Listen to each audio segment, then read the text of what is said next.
À Bruxelles, le 22 janvier 2013, des personnes venant de pays et de milieux différents ont apporté leurs propositions pour un nouvel agenda pour le développement pour l'après-2015 au Comité des régions. Des personnes vivant en situation de grande pauvreté ont rencontré des représentants de la société civile et d'organisations internationales après avoir évalué les objectifs du millénaire pour le développement. Les pauvres ont inventé le développement durable.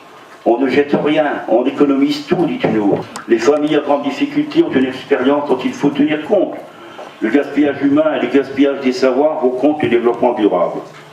Donner plus d'ampleur à la vie, transformer nos manières de vivre en mieux pour la terre et pour les gens, c'est à cela que nous voulons réfléchir ensemble aujourd'hui.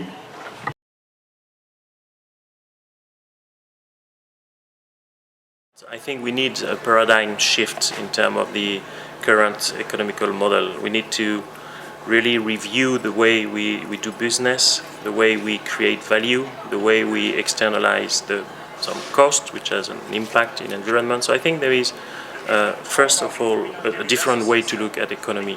Then you need, of course, to put people at the center and nature at the core of the way you identify programs and policies, or you build programs and policies.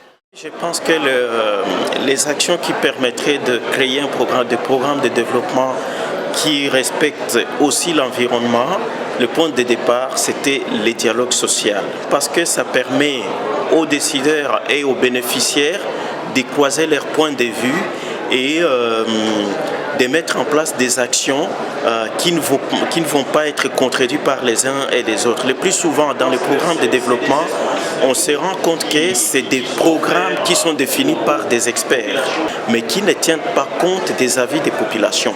Et c'est là où naissent les contradictions lorsqu'on va vers l'exécution de ces programmes. On se rend compte que les préoccupations des bénéficiaires n'ont pas été prises en compte.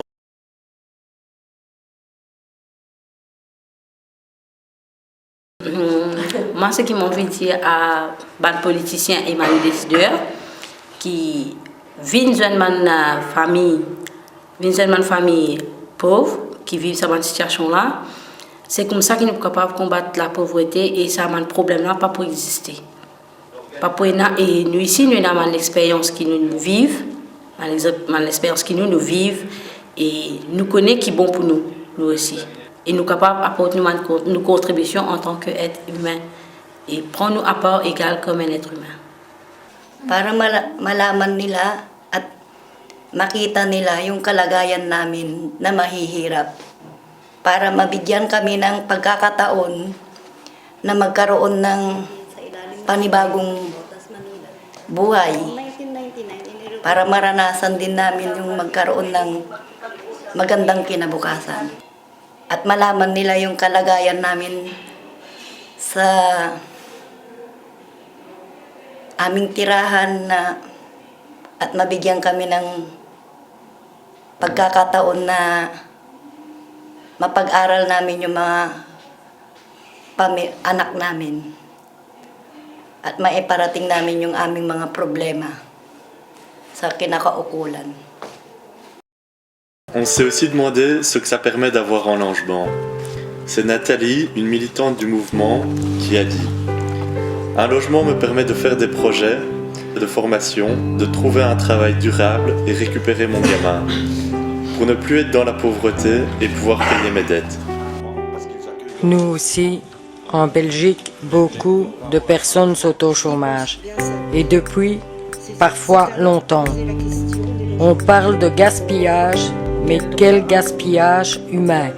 Si des gens sont réduits au chômage et parfois de longue durée.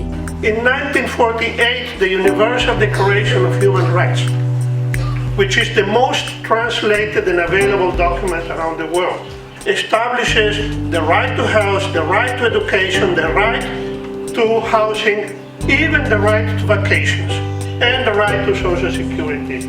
The goals are there. What we need is to say, where are the resources for making those goals effective?